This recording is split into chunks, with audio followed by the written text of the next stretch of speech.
A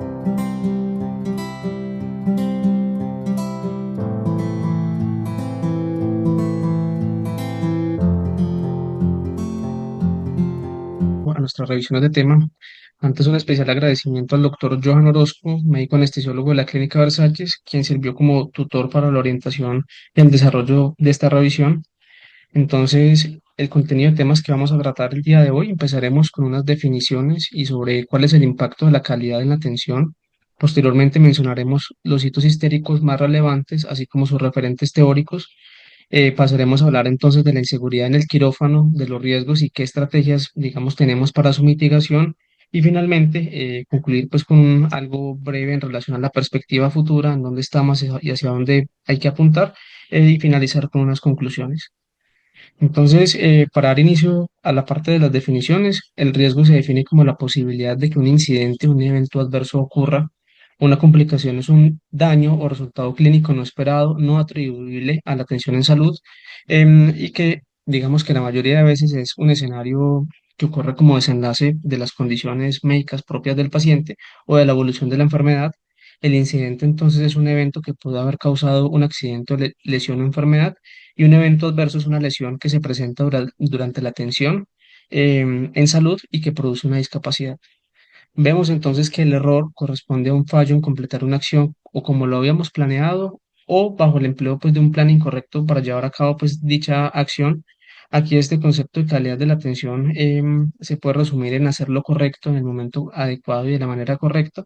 Y la seguridad son todas las estrategias pues, que digamos tenemos para reducir el riesgo de daño asociado a la asistencia sanitaria hasta un mínimo aceptable, porque podemos ver pues siempre va a haber pues este riesgo, es imposible mitigarlo en su totalidad.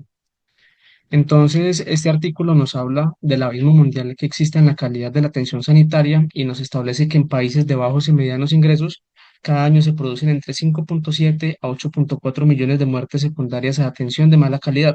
Esto, a su vez, nos representa una pérdida de la productividad de 1,6 billones de dólares anuales.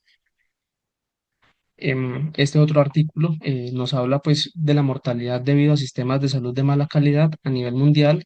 Incluyó un total de 137 países, donde nos resalta que para el año 2016 ocurrieron 5 millones de muertes por atención de mala calidad y 3.600.000 muertes por no utilización de los servicios de salud, lo cual a su vez resalta la calidad de la atención como un determinante en la salud.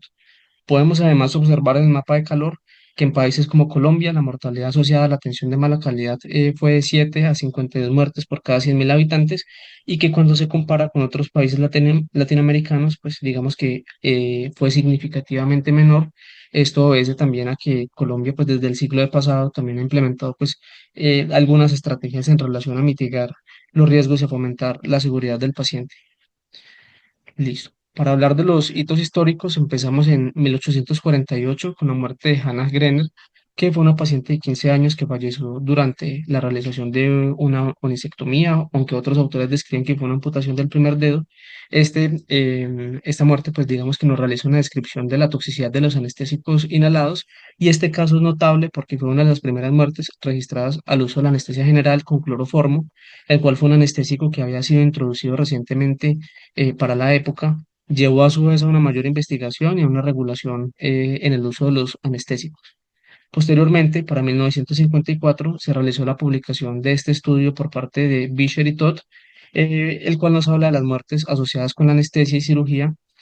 En este estudio se reunieron casi 600.000 casos, y que para la época fue uno de los estudios más grandes sobre eventos adversos.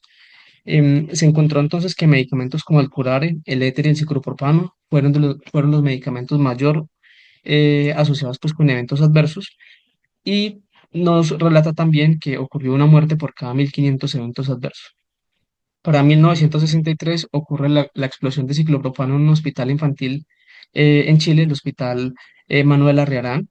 Este evento recordado como un caso trágico que puso en evidencia los riesgos asociados con el manejo de gases inflamables. Pues en esta tragedia explotaron 2 cilindros de ciclopropano. Fallecieron, pues, describen 2 anestesiólogos, 2 pacientes pediátricos, como 2 ortopedistas, y hubo cerca de 14 heridos. Ya para la década de 1980, entonces se empieza a promover el reporte de los incidentes y de los eventos adversos, y también se empieza a resaltar la alta prevalencia del error humano en el desarrollo pues de estos eventos adversos.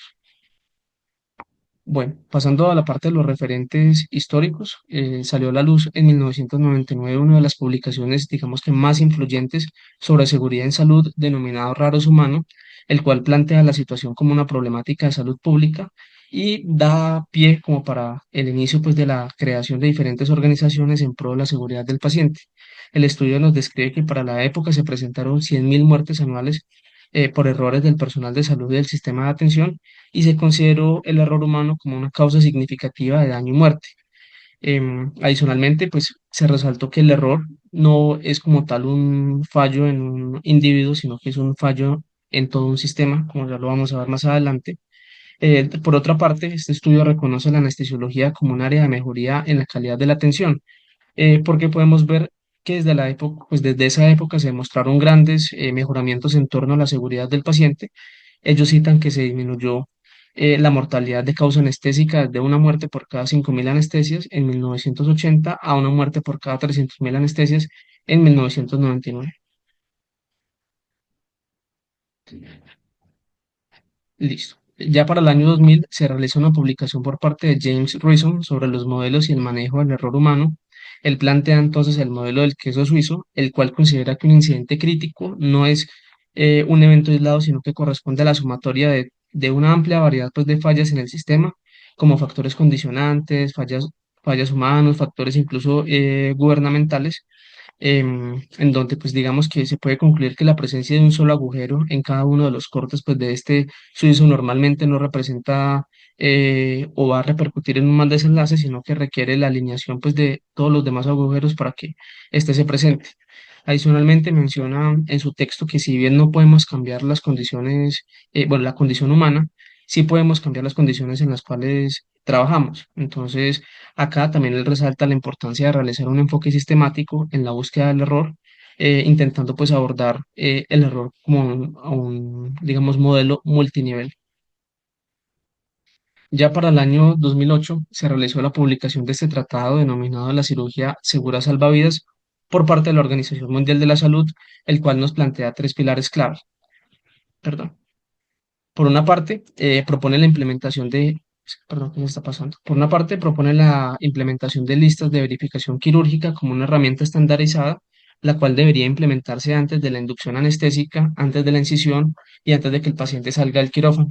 Adicionalmente, nos plantea la implementación de la cultura de la seguridad, en donde se promueve un ambiente de seguridad psicológica para el reporte de los eventos adversos y fomenta la comunicación efectiva y el trabajo en equipo como unos pilares para la cirugía segura.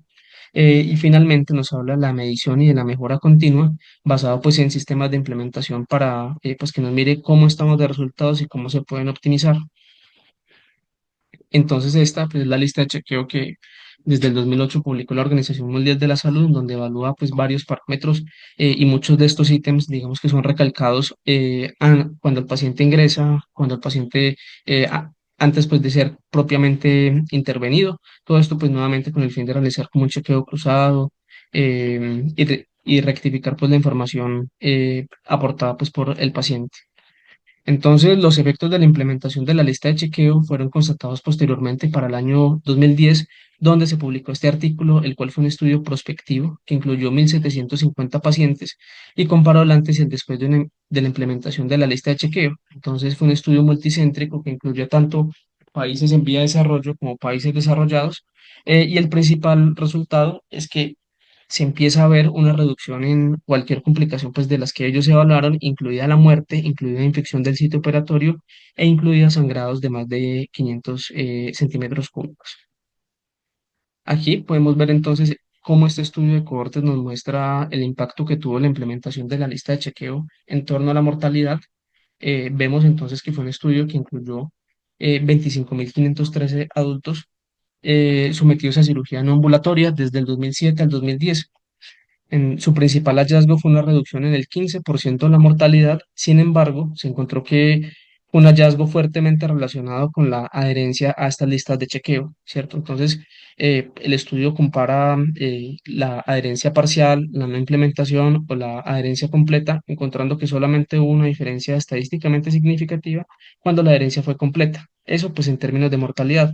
Y podemos ver aquí cómo la herencia pues, a las listas de chequeo aumenta en cada trimestre desde el 2009 hasta el 2010, pues también en relación como a que se va fomentando también la cultura de la seguridad del paciente. Debido a la exposición que tenemos a medicamentos, a patologías complejas, a diversos grupos etarios y también pues en ocasiones el inmediatismo en torno a la prestación del servicio, se realizó la publicación en el año 2010 de la Declaración de Helsinki sobre la seguridad en anestesia. Esta publicación reconoce la anestesiología como un pilar en la seguridad y una especialidad clave para mejorar la seguridad perioperatoria e incentiva además el reporte de eventos adversos bajo una cultura no punitiva y nos describe, digamos que cuatro pilares grandes. Entonces, por una parte, nos habla que es derecho del paciente la seguridad y la protección durante la atención médica. Nos plantea unos estándares mínimos de atención donde debe incluir la evaluación preanestésica, monitoría, pues según como las directrices actuales, la necesidad de una unidad de cuidados posanestésicos, el uso seguro de medicamentos y lista de chequeos. Y nuevamente, aquí se recalca la importancia de los factores humanos y la necesidad pues, de un equipo multidisciplinario para mejorar la atención y la seguridad. Finalmente, otra vez menciona la necesidad de innovación y investigación continua y la evaluación de estrategias que permitan mejorar la seguridad. Listo. Si bien la Declaración de Helsinki fue publicada en el año 2010, la mayoría de los países adoptaron pues como estas recomendaciones en el 2012, pero en Colombia ya se hablaban sobre normas mínimas para la seguridad en anestesia.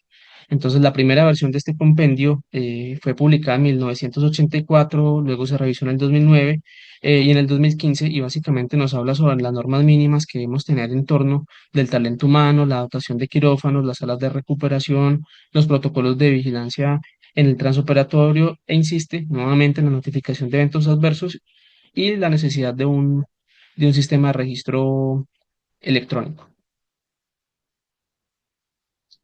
Entonces, aquí para mencionar, pues digamos que los datos más relevantes que nos da este compendio, pues cuya lectura pues es sencilla para el que quiera realizar énfasis, entonces nos habla que en relación a la infraestructura, las instituciones que ofrezcan servicios pues, de cirugía deben contar con áreas de anestesiología, quirófanos, unidades de cuidados posanestésicos. Adicionalmente resalta la necesidad de tener un personal calificado y suficiente que a su vez tengan programas de entrenamiento continuo. ¿Sí? Ya como tal, en relación a los procesos, insiste en la implementación de protocolos de seguridad pues, para diversas condiciones como profilaxis antibiótica, control de infecciones y transfusiones. Y nuevamente nos habla sobre el uso de las listas de verificación y de registros electrónicos. Da un apartado también en relación a la atención que debe, digamos, brindar el anestesiólogo, en donde pues aquí no solamente debe brindarse en el intraoperatorio, sino que también incluye una fase preoperatoria en donde se realiza una evaluación preanestésica, se determine la necesidad de ayudas diagnósticas y se verifique o se diligencia el consentimiento informado. Propiamente en el intraoperatorio nos resalta la necesidad de una verificación constante de los equipos y una monitoría, y pues el uso de protocolos que como ya lo mencioné para condiciones específicas. Y finalmente resalta pues también la necesidad de que el paciente tenga una vigilancia en unidades de cuidados posanestésicos, se evalúe el control del dolor y previo al alta reciba nuevamente una valoración y un aval por parte del anestesiólogo como para hacer efectivo pues el egreso. Listo. En relación a la parte de estructuras y equipos, nos menciona además, eh, pues sobre pues que esta dotación básica incluye las máquinas de anestesia con sistemas de seguridad como alarmas, monitoría de gases y entre otros, y también que debemos contar siempre con dispositivos e insumos para el manejo de la vía aérea y de situaciones de emergencia. Por otra parte, menciona que todos estos equipos requieren programas de mantenimiento preventivo y una verificación periódica, y adicionalmente realiza énfasis en torno al control de los contaminantes ambientales. Eh, en relación a la administración de medicamentos y seguridad, también le da como participación a la institución como en torno a su responsabilidad, puesto que son las instituciones como las involucradas en los programas de capacitación que se le da al personal que realiza la administración de los medicamentos. Esto pues en torno a la administración segura de ellos, nuevamente nos resalta la necesidad de protocolos, y en torno pues a las responsabilidades que le asigna al anestesiólogo, nos habla de la verificación de alergias, interacciones medicamentosas y las dosis correctas, el uso de estrategias de seguridad como el doble chequeo y el registro de los eventos adversos, y nuevamente la educación que le podemos brindar al paciente. Listo, entonces hasta aquí digamos como los aspectos más relevantes que nos da ese compendio de la SCARE. Ya acá pasando, vamos a hablar pues de la inseguridad en los quirófanos. Si bien se implementaron protocolos de seguridad que han logrado mejorar pues todos estos riesgos, actualmente sigue siendo considerado como un problema de salud pública. Esto obedece pues a la gran cantidad de cirugías que se realizan anualmente. Entonces vemos que al año se realizan 313 millones de cirugías, lo cual corresponde a una cirugía por cada 25 personas, siendo la incidencia de los eventos adversos posoperatorios tan alta como el 15%, de los cuales el 50% son evitables, y el 75% son atribuidos a errores humanos. De los eventos adversos prevenibles se genera discapacidad o muerte en el 12%, y esto repercute, digamos, en gran medida, tiene un gran impacto, pues, en torno a los sobrecostos, ¿sí? Que genera alrededor de 38 billones de sobrecostos al año, siendo 17 billones errores secundarios, pues, a errores humanos prevenibles. Listo. Podemos ver entonces que para el año 2019 las muertes en el posoperatorio correspondió a la tercera causa más frecuente de muerte, sí, incluso superando condiciones como el EPOC o como la diabetes, encontrando 4,2 millones de muertes anuales en los 30 días posteriores a la cirugía, de las cuales el 50% ocurrieron en países de bajos y medianos ingresos. Y toda esta problemática obedece a que parte del ambiente de alto riesgo en el que nos desempeñamos, tanto que se ha considerado la anestesia como un sistema complejo y donde muchos de los protocolos que se han implementado se han, digamos que, extrapolado de otras industrias de alto riesgo como lo son la aviación, la energía nuclear o los protocolos militares. Solamente por estar en el quirófano ya estamos en riesgo, y pues si bien el paciente es el individuo más vulnerable, no debemos tampoco desestimar el riesgo al cual está expuesto el personal de salud. Entonces, cuando nos encontramos al interior del quirófano, tenemos riesgo solamente al entrar de presentar electrocución, fuga de gases, caídas, tenemos riesgo de radiación y de incendio. ¿Sí? Todos estos riesgos, pues digamos que se han logrado también como mitigar, por ejemplo, con protocolos que incluyan redes de gases más seguras y vaporizadores más seguros. En relación a los riesgos pues, que tiene el paciente, como lo mencioné, pues es el individuo más vulnerable y se encuentra expuesto tanto a infecciones, reacciones adversas, complicaciones quirúrgicas y complicaciones relacionadas con la anestesia. Y aquí entonces vamos a ver en esta revisión integrativa y detallar un poco más a fondo como todos los eventos adversos que se presentaron. Entonces, este es una revisión integrativa que incluyó un total de 21 estudios desde 1997 hasta el 2017. Vemos entonces que estos 21 estudios incluidos, 12 presentaron eventos adversos de tipo respiratorio, correspondiente al 52,1%, de los cuales la broncoaspiración se presenta en el 50% de estos estudios, seguido de una adecuada ventilación y de una intubación difícil. Aquí, de estos 21 estudios, 11 presentaron errores en la administración de medicamentos, de los cuales el 81% de los estudios describieron un fármaco errado, pues una equivocación en torno a la administración del medicamento y error en la dosis hasta un 63,6% de los estudios. Las complicaciones cardiovasculares se presentaron con igual proporción en los estudios evaluados, siendo las complicaciones hemorrágicas y las arritmias las más frecuentes. Aquí, de los 21 estudios, 10 presentaron eventos adversos de tipo neurológico, siendo el dolor el más frecuente, estando presente en el 60% de los estudios. Aquí llama la atención la tasa tan alta de conciencia intraoperatoria y de parálisis despierta que se presentaron pues, en estos estudios que describieron complicaciones neurológicas. Y finalmente, en relación a las complicaciones oftalmológicas, vemos que solamente estuvo presente en 2 de los 21 estudios evaluados y estos dos nos describieron la perforación ocular como la complicación más frecuente. Ya cuando se pasa a evaluar la causa del evento adverso, los autores lo realizan como una clasificación basada en fallas activas, en donde en torno al error, un retraso en el reconocimiento de las alteraciones hemodinámicas o de complicaciones anestésicas fue como el tipo de error más frecuente en relación a los deslices o a los lapsos, que también es como otro tipo de error, pero acá ellos lo clasifican como otra falla activa. Vemos que la ejecución de una técnica de anestesia regional incorrecta o inapropiada. Estuvo presente hasta en el 38% de los estudios, además de cambios pues, de la medicación durante la inducción anestésica. Y finalmente, pues acá podemos ver como un mal uso de los equipos en relación, pues de los equipos médicos. Continuando pues con el análisis de las fallas activas, aquí los autores se describen a la violación como el incumplimiento de protocolos, en donde una importante proporción incluyó ausencia de oximetría o capnografía y una adecuada valoración preoperatoria. En relación a las fallas latentes, este es un aspecto muy importante porque nos describe que las fallas de la comunicación fueron la falla activa en el 33% de los eventos adversos, pues como causa de los eventos adversos evaluados, y otras condiciones como los problemas clínicos propios del paciente y fallos en el equipo contribuyeron pues a menos de un cuarto de la totalidad de los eventos adversos que se presentaron. Entonces, nuevamente se recalca pues el papel del error humano en la presentación pues de los eventos adversos. Ahora, ¿qué datos tenemos en Colombia? Este estudio de cohortes publicado en la revista chilena de anestesia, pero realizado en 5 centros de alta complejidad en Medellín, que realizaban más de 300 procedimientos mensuales. Se revisaron en total 3.944 historias clínicas y se identificaron 153 eventos adversos como según los criterios que los autores emplearon. El dato más relevante es que la incidencia acumulada fue de 4,31 eventos por cada 100 procedimientos, con un intervalo de confianza estadísticamente significativa. Por fortuna, la mayor proporción fueron leves, pero la habitabilidad del evento se consideró en un 54,25%.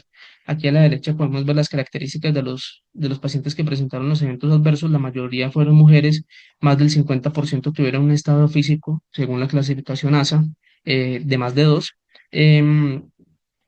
Y la mayoría se presentaron pues en cirugías programadas y no de urgencia. Bueno, aquí en relación a las características del procedimiento y del evento, podemos ver que la mayoría de los eventos adversos se realizó en cirugías programadas en un 66%. La jornada de trabajo que más presentó eventos adversos fue la jornada de la mañana, y el área de ocurrencia, de mayor ocurrencia de los eventos adversos, fue la sala de cirugía, siendo el acto anestésico más asociado a eventos adversos la anestesia general. Por otra parte, vemos que entonces cuando se realiza un análisis multivariado de los factores que se asociaron a la severidad de los eventos adversos, la noche, el hecho, pues, o sea, el acto quirúrgico nocturno se comportó como un factor de riesgo para la severidad del evento adverso, incrementando la severidad de este hasta en 4,81 veces, con una P estadísticamente significativa. Adicionalmente, la ocurrencia del evento adverso en las salas de recuperación fue, digamos, como el principal factor de riesgo para la severidad del evento adverso. Y vemos pues que la edad no tiene, pues que si bien tiene un impacto que es estadísticamente significativo, clínicamente no lo es, porque solamente aumentó el riesgo de la severidad en 0,41%. Acá, finalmente, pues para concluir este estudio, nos menciona que la especialidad quirúrgica que más presentó eventos adversos fue la cirugía ortopédica, seguida de cirugía general y de cirugía ginecológica. Casi todos los otros tuvieron como una proporción muy similar.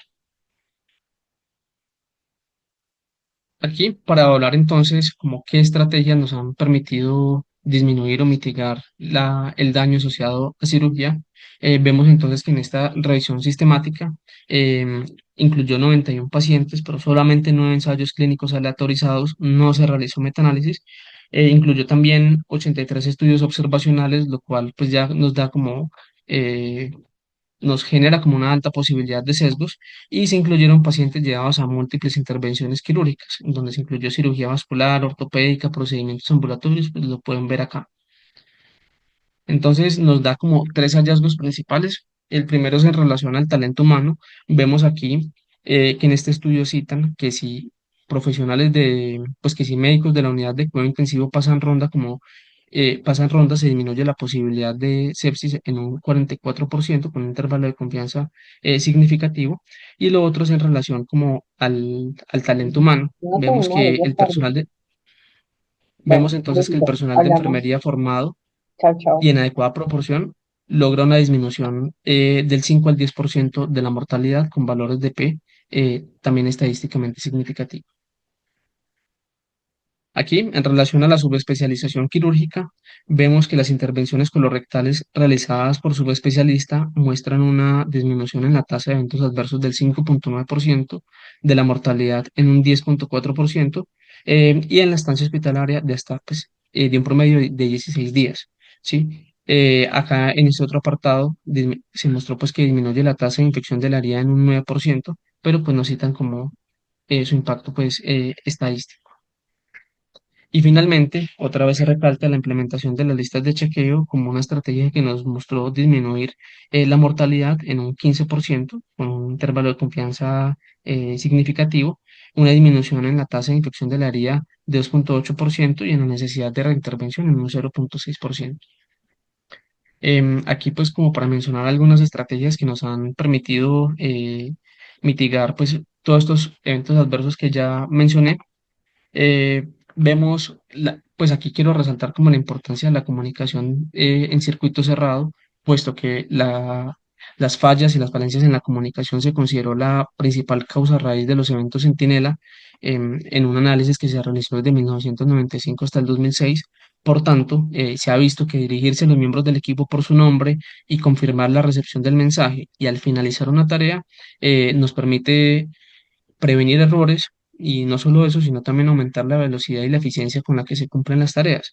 Entonces acá pues se ha escrito esta escala de la comunicación en donde lo que queremos decir puede que no lo dijéramos o si lo dijimos puede que no lo oyéramos o si la otra persona lo escuchó puede que no lo entienda o si lo entendió puede que no lo haga. Entonces ahí nuevamente la necesidad de realizar una asa cerrada de comunicación y confirmar y reconfirmar pues la tarea o que se dispuso a realizar. Cito este artículo entonces que nos habla de la comunicación en asa cerrada en escenarios de trauma en relación al cumplimiento de las tareas. En total se revisaron 89 videos en escenarios de reanimación pediátrica en trauma y se comparó la comunicación en asa abierta con la comunicación en asa cerrada y el tiempo que llevó pues, en minutos el cumplimiento pues, de determinadas tareas. Entonces podemos ver que las órdenes como comunicación en circuito cerrado se completaron pues 3 veces más rápido que las órdenes que se dieron en un asa abierta de comunicación con valor de P pues significativo. Listo. Pero ¿qué datos pues tenemos como en países de bajos y medianos ingresos? Entonces este estudio nos evaluó 201.000 procedimientos en relación pues a la tasa pues de errores en la administración de medicamentos.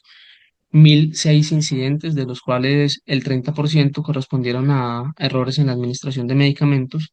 Se encontró después de su análisis que el 65% fueron secundarios a errores humanos y que el tipo de error más frecuente en torno a la administración fue, pues en torno a la medicación fue de administración, en menor proporción de preparación y dispensación.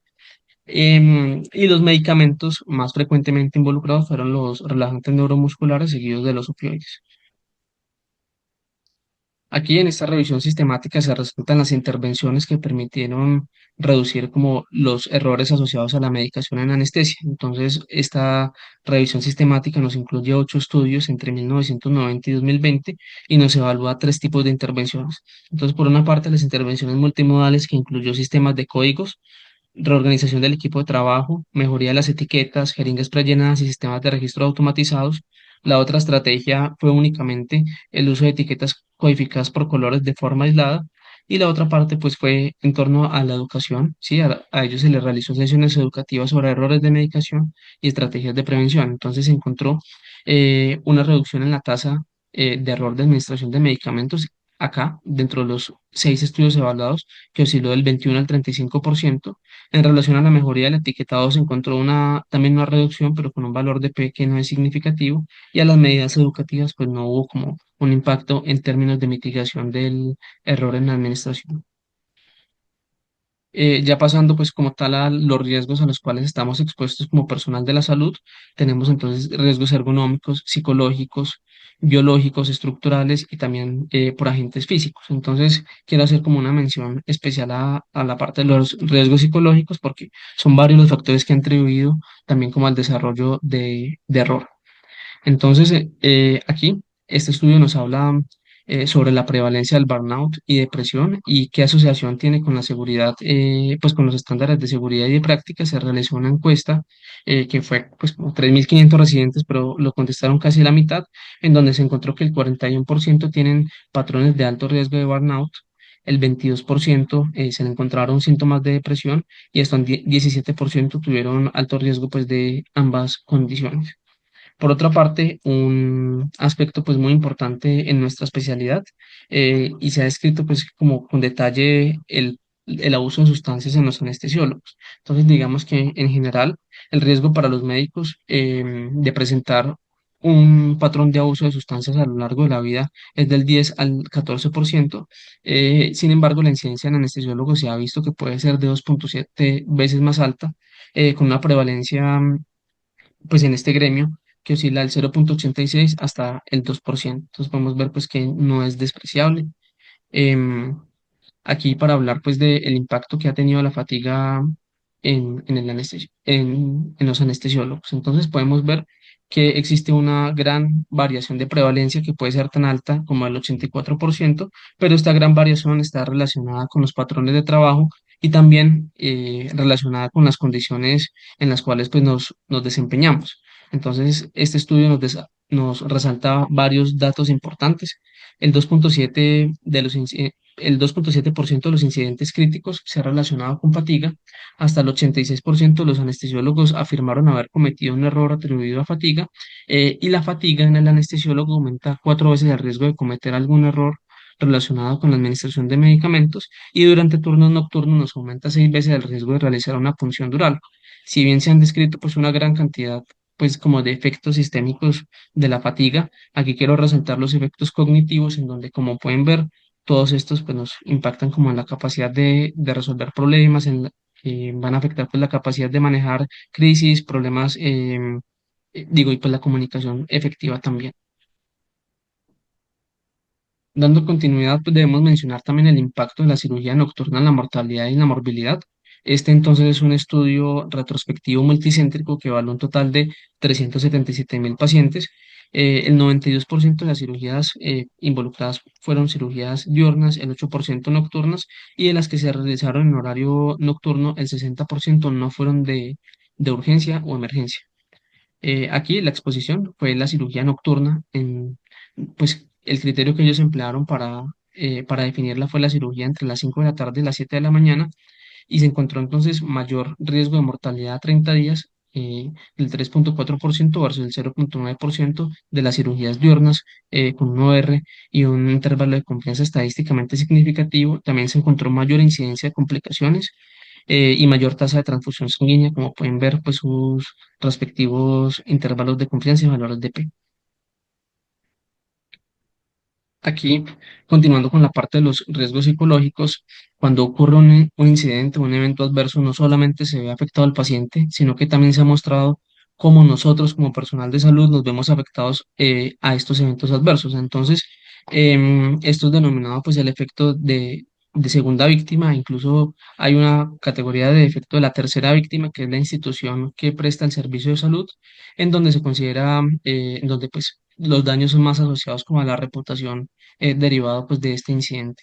Entonces aquí en este estudio nos muestra que el 90% mostraron, de los médicos describieron un pobre soporte para enfrentarse al estrés asociado a los errores. El 80% mostraron cierto grado de estrés relacionado con alguna reclamación, y también nos correlaciona nuevamente el burnout con una atención sanitaria deficiente y mayor posibilidad de presentar eventos adversos. Otro aspecto a tratar es el impacto y el fortalecimiento que existe pues en torno a las habilidades no técnicas. Las habilidades no técnicas en general pueden clasificarse como en estas cuatro categorías, que van desde la conciencia situacional, la cual consiste en la capacidad que nosotros como individuo tenemos para percibir la información del ambiente y también de la tarea pues que estamos realizando en el momento. La otra es la toma de decisiones, que son las competencias que nos permiten tener como un juicio crítico de situaciones, tanto actuales como futuras. El liderazgo, que nos incluye también aspectos como el trabajo en equipo y la comunicación y la capacidad de delegar tareas pues de acuerdo a las capacidades de cada quien. Entonces ya vamos a ver cómo nos impactan las habilidades no técnicas en torno a la seguridad del paciente. Aquí, pues entonces podemos ver que este artículo nos evalúa el impacto que tienen las habilidades no técnicas tanto en cirujanos como en anestesiólogos en entornos simulados y nos evalúa el tiempo para la resolución de la crisis. Entonces, la escala que utilizó el estudio para la medición de las habilidades no técnicas fue la escala NOTSS y la ANTS para pues, anestesiólogos. Se encontró entonces que cada punto adicional en la escala, pues en estas escalas para la medición de las habilidades no técnicas, redujo significativamente el tiempo en la resolución de la crisis. De esta manera podemos ver que en los anestesiólogos redujo el tiempo en 53,5 segundos y en los cirujanos en un poco más de un minuto. Y otro hallazgo importante y relevante es que en los escenarios de crisis, los individuos pues, estudiados tuvieron menor puntuación en estas escalas de habilidades no técnicas, resaltando también el estrés como un factor pues, que nos impacta en lo que ya mencionamos pues, de la toma de decisiones, capacidad de liderazgo y todo. Este otro estudio nos resalta el impacto que tiene el estrés en las habilidades no técnicas durante escenarios de reanimación. Este entonces fue un estudio aleatorizado que se basó en simulaciones, incluyó 30 anestesiólogos y residentes y evaluaron dos escenarios de reanimación. Entonces se puede observar que en las situaciones de estrés se encontró una disminución en el puntaje de las habilidades no técnicas como en todos los dominios pues, que ya previamente mencioné, ¿cierto? La capacidad de llevar a cabo una tarea, el trabajo en equipo, las situaciones de alerta y la toma de decisiones, ¿cierto? Pero otro dato importante que nos muestra este estudio es que se encontró una correlación entre habilidades no técnicas y el desempeño técnico. Entonces, nos muestra que los pacientes que tuvieron mayor puntuación en habilidades no técnicas tuvieron mayor capacidad para realizar como una tarea que involucre capacidades técnicas propiamente, ¿sí?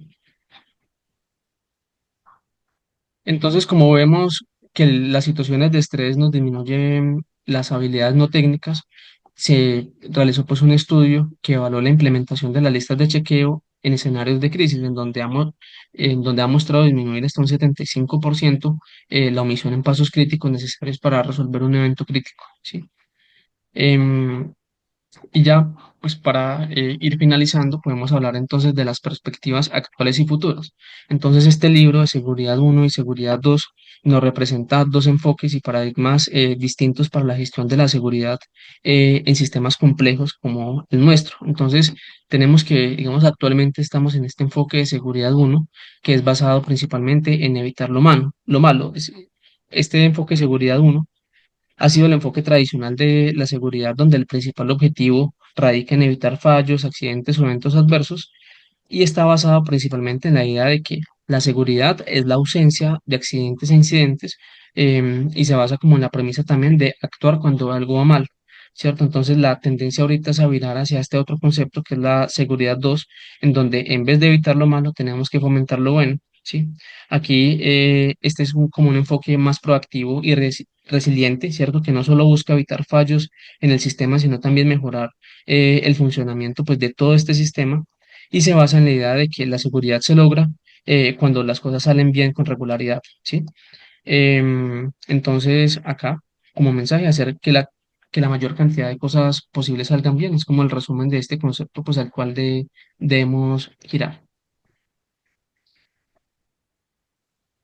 Pero pues es interesante entonces aquí ya cuando evaluamos la cultura de la seguridad en instituciones, podemos observar que todavía persiste una percepción de una cultura punitiva en torno al error. Entonces, este estudio pues nos evalúa el clima de seguridad en unidades quirúrgicas, evaluó un total de 442 individuos y se incluyó tanto personal asistencial como administrativo en 6 hospitales de alta complejidad. Entonces, se evaluó el clima de seguridad mediante la encuesta HSOPS y se encontró que casi el 50% tuvieron una percepción de una cultura punitiva, lo cual pues radica en que bajo pues esta premisa se impacta negativamente en el reporte de incidentes adversos y por tanto también en la capacidad de nosotros influir o tomar decisiones o medidas correctivas en torno a ellos, y hasta el 59,3% de los individuos encuestados asumieron un mal ambiente de trabajo o clima de trabajo en relación a una carga laboral elevada. Y pues ya para concluir, tenemos que entonces la seguridad en el quirófano no depende de una sola persona, sino el error humano es inevitable, pero se puede reducir al mínimo pues con todas las estrategias y medidas pues que ya tomamos. Se requiere de un trabajo y de un equipo multidisciplinario que sea enfocado a trabajar en pro de la seguridad del paciente. Y lo otro pues es que se debe promover la cultura de la seguridad que nos fomente el reporte de todos los incidentes y eventos adversos, que adicionalmente nos brinde apoyo emocional en relación pues al efecto de segunda víctima que ya mencioné, y que nos genere programas de capacitación y de mejoramiento continuo con fin pues de brindar al paciente pues una atención de la mayor calidad posible. Y eso es lo que traía para la revisión del día de hoy.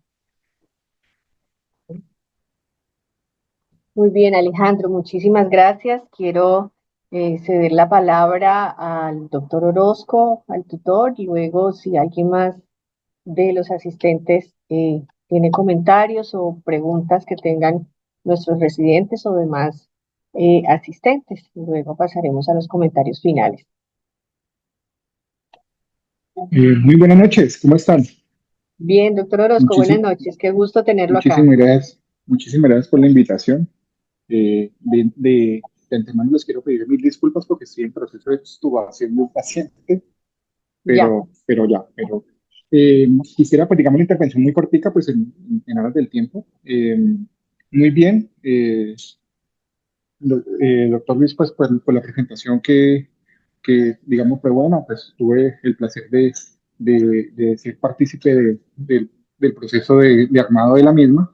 Y me parece que se tocaron puntos muy importantes durante la charla que hacen parte de la seguridad que se tiene que tener en un quirófano. La gente suele pensar que nosotros dormimos gente, y eso está muy, pero muy alejado de la realidad. Yo, como le digo a todos mis estudiantes, a todos mis residentes, a mí me gusta verme como un gestor de riesgo. Yo soy más que anestesiólogo, más que una persona que duerme gente o partes de personas, es un gestor de riesgo. Yo estoy evaluando riesgos de absolutamente todo, riesgos de que se infarte, riesgo de que me haga falla ventilatoria, riesgos eléctricos dentro del quirófano, riesgo de que me haga una compresión, riesgo de que me haga una, una lesión por un tiempo prolongado de una posición específica, o sea, riesgo de que el paciente me haga un tromboembolismo, o sea, riesgos de absolutamente todo. Y en cuanto unas conductas que puedan llegar a ser beneficiosas para el paciente en dado caso, para el manejo intraoperatorio, intra y posoperatorio. Entonces, todas las escalas que manejamos, pues deben tener algún objetivo, deben tener un objetivo de manejo de estos pacientes, un objetivo en el cual siempre es uno solo, la seguridad. La seguridad del paciente siempre va a ser primordial. Independientemente de la técnica anestésica que se utilice en un futuro, nada va a cambiar el hecho de que nosotros hagamos una gestión de la seguridad del quirófano. Nada lo va a cambiar. Entonces, todos esos puntos que tocó el doctor me parecen supremamente importantes para el manejo de esto y para lograr este fin, que todo salga muy bien, que a partir de todos los esfuerzos que han hecho nuestros colegas anestesiólogos en el pasado, se vea reflejado en el futuro que ha sido una disminución y un impacto real sobre la mortalidad, un impacto real sobre el bienestar del paciente, un impacto real sobre que el paciente tenga un, un, un desarrollo o tenga unos buenos resultados. Entonces, nada, muy bien. Muchísimas gracias, doctor Carvajal. Muchísimas gracias a todos por asistir a la charla. Estoy atento a comentarios adicionales que puede llegar a decir alguna de los participantes. Muchas gracias. Doctor, muchísimas gracias. Muchísimas gracias nuevamente por su apoyo. Bueno, yo quisiera invitar y escuchar al doctor Cañas, que tiene una amplia experiencia desde la perspectiva de FEPASDE en términos de eventos adversos, de errores y de seguridad en anestesia. Pienso que eh, tiene mucho por contarnos y que ha aprendido como para recalcar y formar parte de la identidad profesional de nuestros residentes en cultura de anestesia. Bueno, muchas gracias, doctora Claudia, al doctor Luis Alejandro. Me parece un tema bien presentado y también, pues, agradecerle al doctor Johan Orozco la tutoría. A ver, venga, lo grande que voy de lo que yo considero de alto impacto a lo que de pronto considero que es de un menor impacto. O sea, desde que nació FEPAS, después siempre ha habido esta cultura no punitiva de análisis de los eventos adversos en anestesiología. Digámoslo así, que copiamos mucho el modelo de ginecología, que toda muerte materna pues pasa por el estudio de un comité, básicamente para hacer un análisis de qué fue lo que sucedió y prevenir hasta donde se pueda dar a futuro pues la presentación de estas situaciones. Existen diferentes protocolos en el análisis de eventos adversos, pues el más conocido es el protocolo de Londres, muy orientado pues a la teoría del queso suizo que mencionó el doctor Luis Alejandro Carvajal. Pero, a ver, si nosotros nos ubicamos en general los eventos adversos en la prestación de servicios de salud, el 60% es error en la administración de medicamentos. O sea, en ese grueso de paquete, ahí se lleva a nivel mundial esa estadística, y es una estadística que seguimos nosotros observando, pues ya cuando analizamos este tipo de situaciones en nuestro país. Y aquí sí me gusta mencionar mucho la parte jurídica, porque cuando se nos presentan este tipo de situaciones, entonces comienza pues el análisis de quién fue el que administró el medicamento, quién dio la orden. Y hay algo muy importante para conocer en la legislación en Colombia. En Colombia solo pueden administrar medicamentos o una enfermera o un médico. En Colombia no están facultados para administrar medicamentos los auxiliares de enfermería. Y cuando nosotros nos vamos a nuestro escenario de los quirófanos, pues ustedes saben que nosotros lo que tenemos son auxiliares de enfermería. Entonces, delegar la administración de un medicamento en un auxiliar de enfermería, cuando hemos tenido pues los casos que evolucionan a demandas médico-legales, obviamente se llega, y esto llegó hasta la Corte Suprema, de que, oiga, un momentico, usted como médico anestesiólogo siempre tiene que supervisar su personal técnico de qué es lo que está administrando. Entonces, en ese orden de ideas, siempre nuestra recomendación es, y sobre todo los residentes y en general los anestesiólogos, nosotros debemos ser los que preparamos los medicamentos y las diluciones de los medicamentos. Nosotros no podemos delegar, así la auxiliar tenga mucha experiencia, mucha cancha, lleve 10 años trabajando en quirófanos. Nosotros, ante la presentación de un evento adverso, no podemos delegar en un auxiliar de enfermería nuestra responsabilidad. Entonces, ustedes saben, hemos evolucionado en las etiquetas de los medicamentos, que lo mencionó el doctor Luis Alejandro. Hemos evolucionado en varias barreras de seguridad, pero yo les diría que nosotros seguimos teniendo a nivel nacional ese tipo de comportamiento estadístico a nivel mundial. Entonces, dentro de los quirófanos, los errores en la administración de medicamentos es una parte fundamental. Entonces, por favor, hagamos nosotros nuestras diluciones, verifiquemos siempre, ustedes saben, la lista de la dosis correcta, vía correcta, dosis correcta, hacerlo siempre, siempre. En eso no podemos bajar la guardia. Entonces, digámoslo así, que ese en este momento sigue siendo el principal impacto.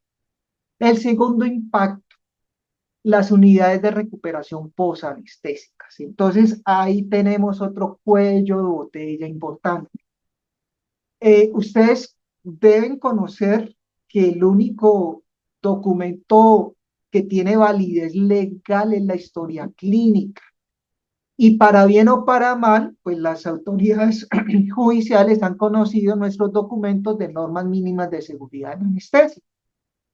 Entonces ellos nos dicen, vea, ustedes han escrito en las normas mínimas de seguridad en anestesia que cuando un paciente sale de quirófano, usted, en esa escala de Aldrete que ustedes la describen, el paciente debe salir mínimo con un Aldrete de 100. Así lo describen las normas mínimas de seguridad en anestesia. Y muchas veces los jueces nos dicen, muéstreme en el registro de anestesia dónde colocó usted que el paciente salió con un aldrete de 7. Entonces uno ve y cerramos el registro de anestesia, pero siempre yo les digo, por favor, coloquemos con qué aldrete sale el paciente. Entonces viene la parte importante y es la entrega del paciente en la unidad de recuperación posanestética. En Colombia, el segundo lugar donde se presentan los eventos adversos es en la unidad de recuperación posanestésica. La normativa, ahí sí tenemos que citar, pues la resolución 3100, no es obligación de la entidad tener un anestesiólogo en la unidad de recuperación. Eso lo hemos luchado, digámoslo así, pero ahorita con estos términos pues de costo-efectividad, pues obviamente tener un anestesiólogo en recuperación. Hay ciertas instituciones nivel 3 y nivel 4 que lo hacen, pero básicamente el grueso de nuestras instituciones tienen médicos generales en las unidades de recuperación que han sido capacitados por los servicios de anestesiología, pues para identificar pues las probables complicaciones que puedan presentar los pacientes en la unidad de recuperación posanestésica. Entonces, en ese orden de ideas, yo siempre le digo, mire, la Secretaría de Salud, sea municipal o departamental, para habilitar ese servicio de anestesiología, créame que le van a decir, muéstrame los protocolos de servicio de anestesiología y muéstrame el protocolo del servicio de recuperación posanestésica. Entonces, si esa entidad X ante la Secretaría de Salud colocó en su protocolo que va a tener un médico general en el servicio de recuperación posanestésica, pues digámoslo así, que esa es la responsabilidad de él. Uno dejar muy claro bajo qué condiciones se entrega el paciente. Lo entregó saturando tal, con tensión arterial, que venga eso no entregárselo ni al auxiliar de enfermería ni a la enfermera jefe, entregárselo al médico general y que de alguna manera quede registro de esa parte. O sea, lamentablemente, después del error en la administración de medicamentos, estas situaciones en las unidades de recuperación posanestésica, pues es el gran grueso y ahí nos encontramos con una fragilidad importante. Se ha luchado y al menos se ha logrado que pues en las unidades de recuperación posanestésica no quede eso en responsabilidad de una enfermedad jefe. Realmente mínimo debe quedar en la responsabilidad de un médico general. En las normas mínimas de seguridad ustedes van a encontrar y van a verificar, se dice por cada tanto número de pacientes, cuántas camillas deben de haber, cuáles son los requisitos, o sea, en eso estar pues muy atento. Y aquí decirlo pues de que esto se va escalando, o sea, estas normas mínimas de seguridad en anestesia parten de una recomendación de la Federación Latinoamericana de Sociedades de Anestesiología y a su vez parte de la Asociación Mundial de Anestesiología. Cuando toda institución quiere certificarse en normas de INCOTEP o quiere certificarse internacionalmente como un servicio donde pueden venir pacientes del extranjero y esa institución es avalada, créame que lo primero que hacen es verificar que haya la disponibilidad de estos protocolos. Entonces yo quisiera finalizar con esos dos grandes mensajes. Por favor, no deleguemos en las auxiliares de enfermería la administración total de los medicamentos. Obviamente uno está ventilando, pero uno ha preparado el medicamento, uno sabe qué ilusión, uno vuelve y le dice que haga ya el eco, te estoy dando la orden que coloques 40 miligramos, 4 cc de Propofol, que ella repita la orden, que se haga ese chequeo que es importante. Y ojo en las unidades de recuperación posanestésica. Yo siempre digo, todos en quirófano, de alguna manera estamos con los radares al 100%, pero muchas veces llegamos a las unidades de recuperación anestésico, se baja la guardia y ahí es donde nos está ocurriendo otro importante porcentaje de eventos adversos en anestesia. Entonces, básicamente esa sería